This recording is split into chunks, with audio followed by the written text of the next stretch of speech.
Welcome to Flying Smoke. Today we're going to do a dry age experiment, and it's going to be done with a little flying smoke twist. I got this idea off a TV show that kind of inspired me. It's called Good Eats with Alton Brown, and I watched it for years, and I just really got into the science of it. Alton took science and made it cool, and you get to eat it. It's awesome. But I'm going to do a twist that you're not expecting. It's something he did. And it's a way that you can cook with just your charcoal chimney. You'll need lump charcoal. You can't use briquettes. It gets dust. And you're going to see it going in. It's really cool. You're basically using your chimney like a steakhouse high temperature broiler. It's pretty ingenious idea. I wish I would have thought of it, but got to give Alton the credit. But the twist is I'm going to use a dry aged steak, which he did do, and then I'm going to use it against a regular steak. So you get a literally taste comparison. He just did his dry aged. You got to have something to compare it to, right? Let's get to cooking.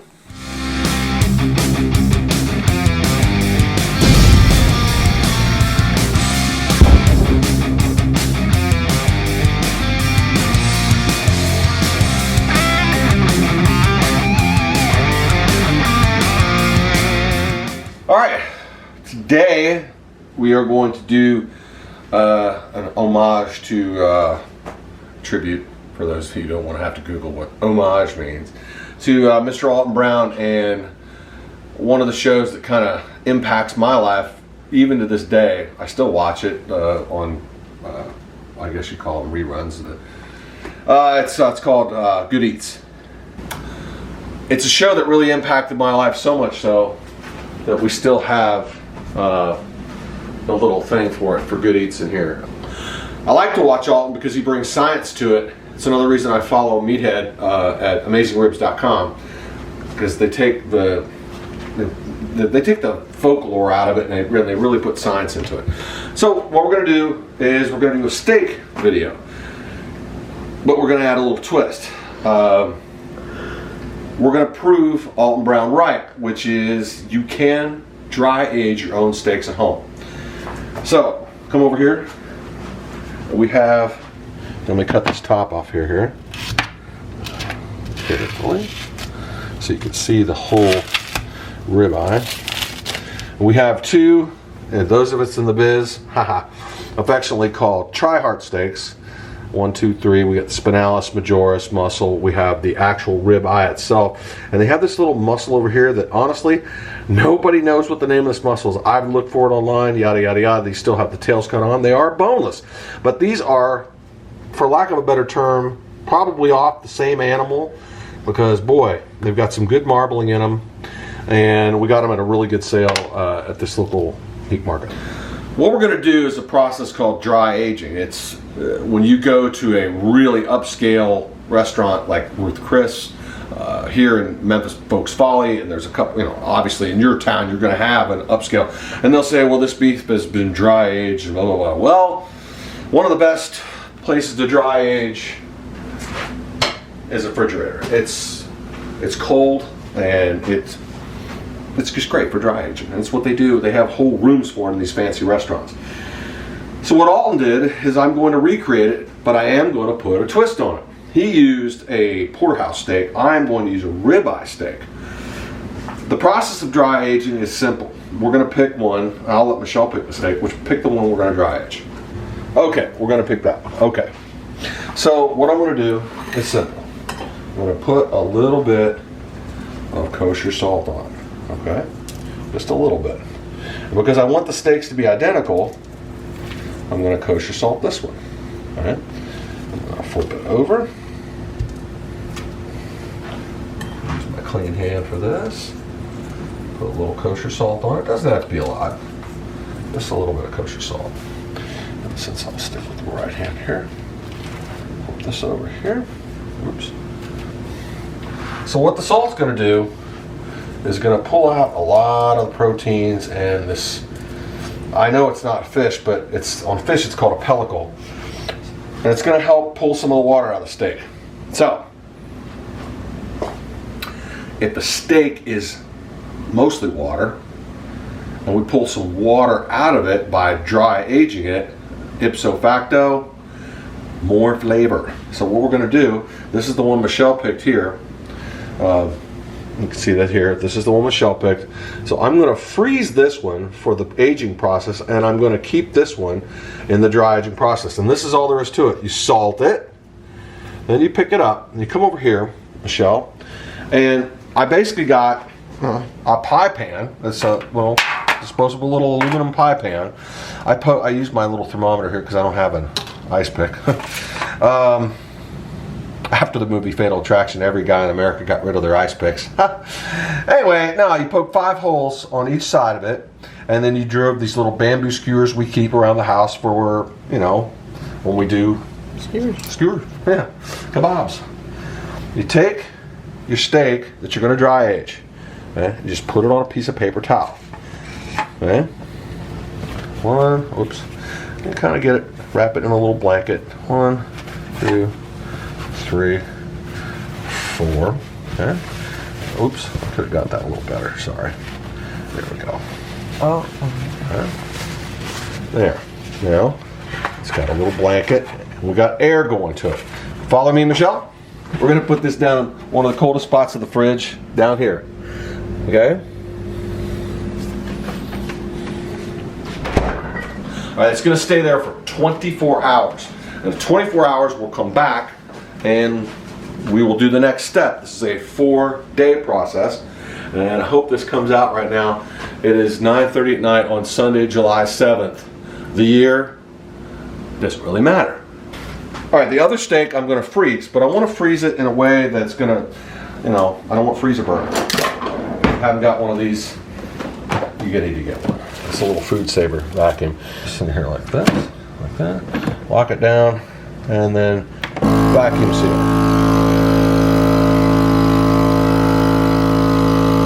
That's going to pull all the air out. Then it's going to do its seal. You can actually see some of the juice coming out of the meat right there. The vacuum pressure's pulling it out. But it's sealing. I'll wait for that to go off, and there we go. Unlock the label.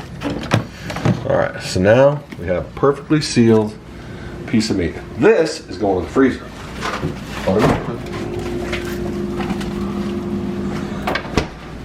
The day before the cook, we'll pull that out and put it in the refrigerator so it can get defrozen, thawed.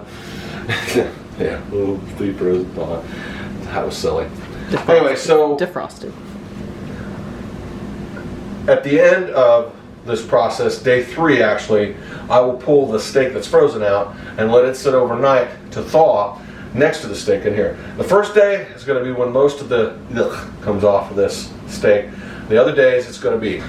We'll come back tomorrow with the next step, and we'll see you then.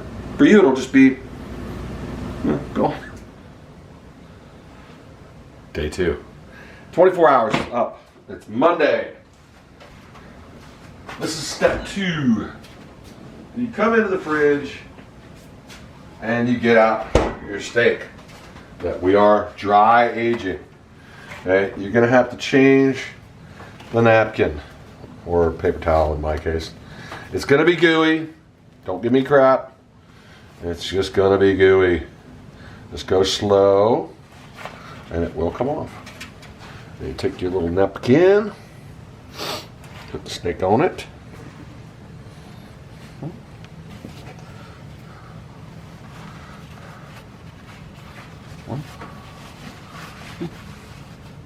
That's actually funny. Fold it up. Alright. We're going to put it back in the fridge. So, I got to wash my hands up. We'll see you tomorrow. Tuesday, July 9th. I just got home from Mini Pot Mafia. You like to know more about it, let me know. Took 2nd place. Made it up on the way there. So there's nothing to do to the steak today. I'm simply just showing that the steak did not, really, it's not any gooier than, the first day is when all the goo comes out. That's really the proteins and myoglobins and blah, blah, blah, blah, blah. So you're just making sure that it's sitting right. Tomorrow is steak day. 4 days. So tomorrow we'll cook this one. So what I am going to do is the one we froze, which is just an awesome looking steak, I'm going to put in here and have it thaw out overnight. So we have, again, we have one steak that's been dry aged, one steak it's frozen, and will thaw out. So it's basically just like fresh steak like you get from the grocery. And we're going to see if there's any difference. We'll see you tomorrow. Day 4. I'll try to do it like Alton did. It's steak day. All right. Let's get them out. Let's see what we got. We had one that thawed overnight. And we had one that's been dry aged. All right. So this is the one we thawed overnight. So let's see what they look like. This is going to be the frozen one. All right. Now this is the dry aged one. And as you can tell, there is a major difference in these two pieces. You can see that this one's got a little browning. This is bright red. So, and these are both what is affectionately called as tryhards. And you can even see it's a little wet. The one that came out of the freezer bag, kind of wild. Okay, so what we're going to do is, to be able to tell them apart, I'm going to notch this one. So there's your little notch. Now we can tell them apart. Right. But man, I cannot believe the difference. Let me just get some of this. I mean, it just really looks different. That's crazy. I never would have thought that. All right, got the grill fired up, warm it up. Let's get them on and get to eating. Stop. What is that? Freeze frame. How many of you are actually paying attention? If you wind the video or rewind the video all the way to the beginning, you'll see I was gonna put a flying smoke twist on it. But I said I'm gonna teach you how to use a chimney. Just a high temperature broiler. And that's what you're gonna see. You ready? I'll wait for dude to sit down. He's got coffee going or something like that. We're good. We're good? You in Kansas City. Pay attention. Here we go. Now, this is going to be quick because it's 90 something degrees outside, and I'm going to talk you through it. I got a PK 360 here. It is capable of cooking at hundreds and hundreds of degrees. 700 degrees, what we do in competition. But let's say you got a wild hair and you want to imitate what you saw on TV. It's pretty cool. Okay, so what I've got here is a high temperature broiler. You say, how is that possible? Easy. We're going to cook each steak for 1.5 minutes aside. So you take the steak, just put it on the grill. Piece of cake. Now, high temperature broiler. Here we go. So you take it out of your way here, give it a little tap, and go. Yeah, we're gonna do 1.30 minutes aside. Basically what I'd have done is, this is so hot, it's melting the paint on this thing. The paint is supposed to go up to 1400 degrees. Because it's a broiler, it's sitting up high, the heat is above the steak. Normally you cook below the steak, but we're gonna cook above the steak for 1.5 minutes aside. And that's gonna give us a really good crust. Only seasoning I put on these things was salt. You can hear it really popping. And most steaks will fit underneath this. This is also a nod to my friend down in Florida, Mr. Vic Clevenger of the Chimney Cartel. You'll be able to see this on his webpage on Facebook. But this is just another way to cook a steak. And we're gonna use high heat and high broiler temperature. 5, 3, 2, 1. Look at that. That's just 1.5 minutes. Reach under here, give it a quick flip, and broiler number 2. Start. And we're going to do 1.5 minutes on this one. That's 30 seconds. Can you get a shot of that, Michelle? Right there? Because I mean, that thing is screaming hot. 15 seconds. And it's hot. I mean, it's hot. 5, 4, 3, 2, 1. You want to lift it easy because some of the coals are going to fall out. But there's a good crust on this steak now. 130. It'll coast up to medium. This is the dry aged steak. Oh. Now, since we did the other one at a minute 30, we're going to do this one at exactly minute 30. And I can tell that it's changed. It's smaller. It's really wild. I can't believe how much it's changed. Get ready at minute 30. And you want to do this lightly so you don't want to have a lot of coals come off it. Minute 30, here we go. This one should be coasting up. Yeah, it's already medium, 145. That's a little bit past medium. There's 138, that's where I temped it, so actually this might be able to cook it in a minute 30. Now what we're going for here, I want to see if dry aging improves the flavor. Scientifically speaking, it should, and here's why.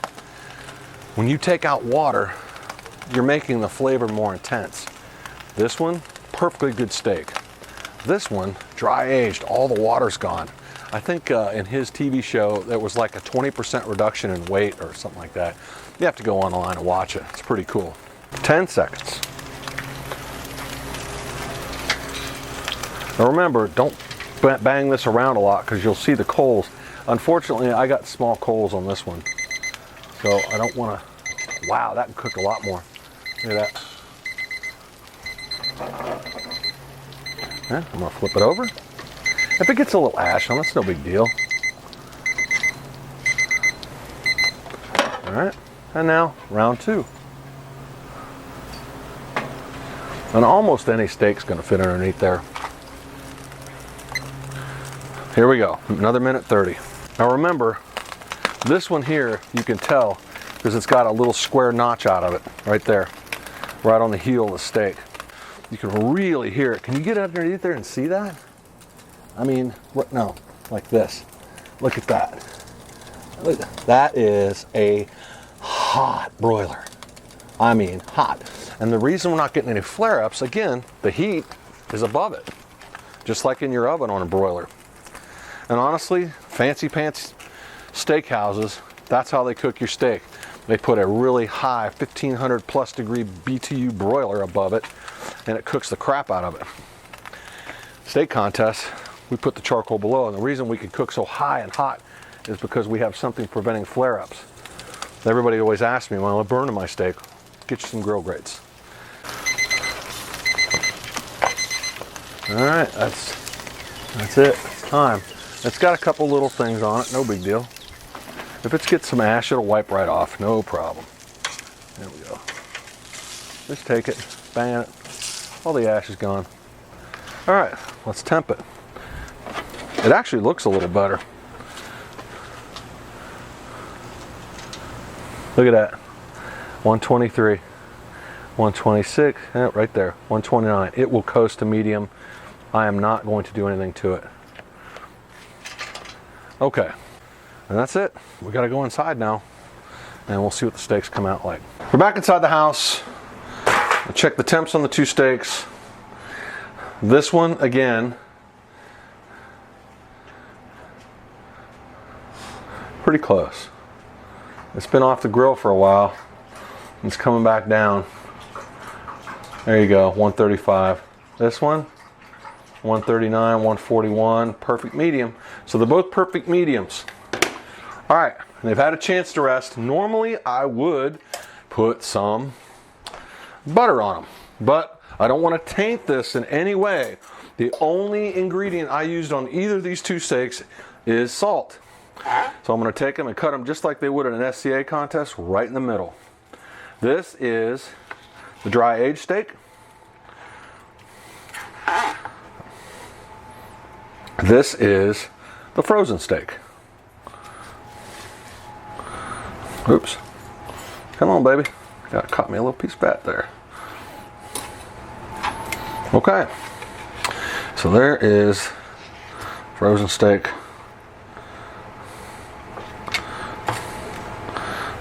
And there's the dry aged steak. Pretty similar. So now, this is where it comes down to. So I'm going to cut the spinalis in half. Again, the frozen saw on this side, dry aged on this side. I can tell the difference as I cut it, the difference in the texture of the meat. This is more normal, and this seems a little tighter. Okay, so I'm going to cut this part right here.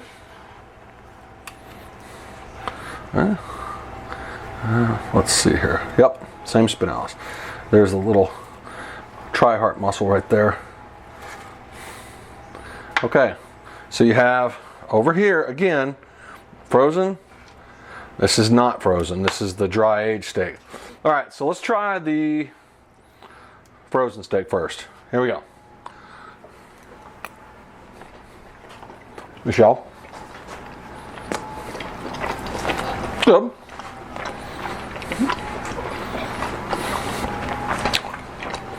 Juicy. Well cooked. Awesome steak. What do you think? Good. Okay, now this is the dry aged steak. I need to smell it.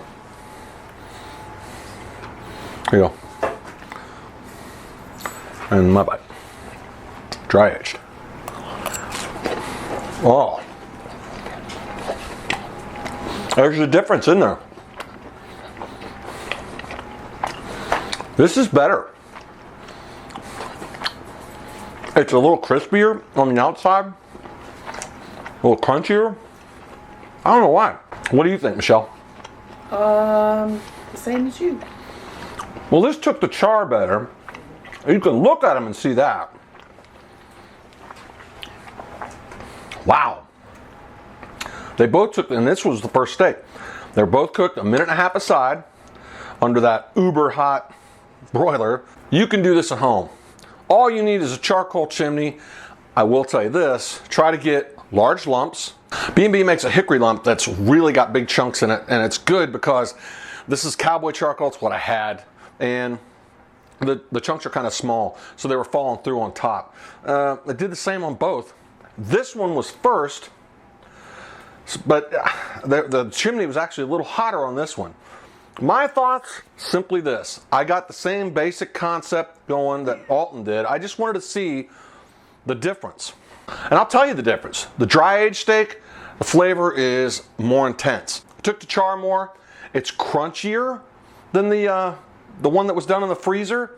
I mean, don't get me wrong. Both steaks were great.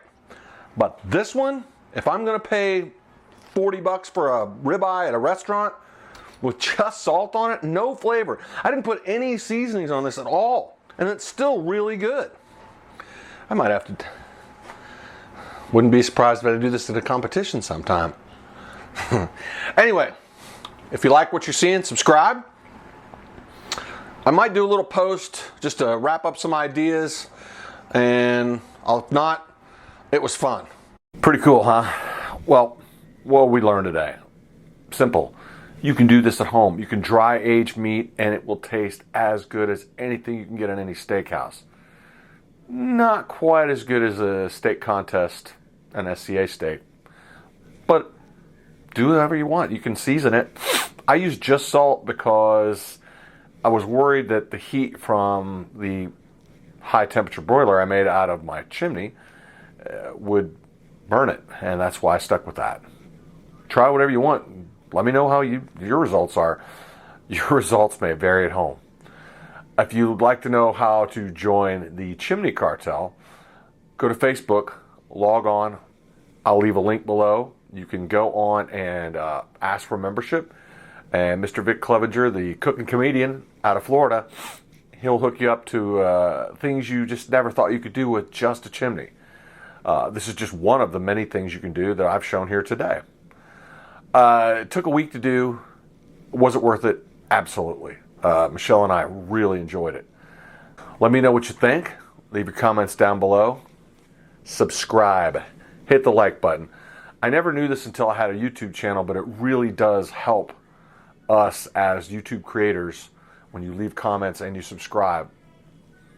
It gives us inspiration It gives me new ideas of things that I've never even thought of before that I've gotten in comments and from people I've met at steak cook-offs. So keep it up. I really do read all your comments, good and bad. Sometimes you get some good information off the bad ones too. We'll see you on our next video. It should be coming out real soon. It's hot, but, well, we are flying smoke. See you later.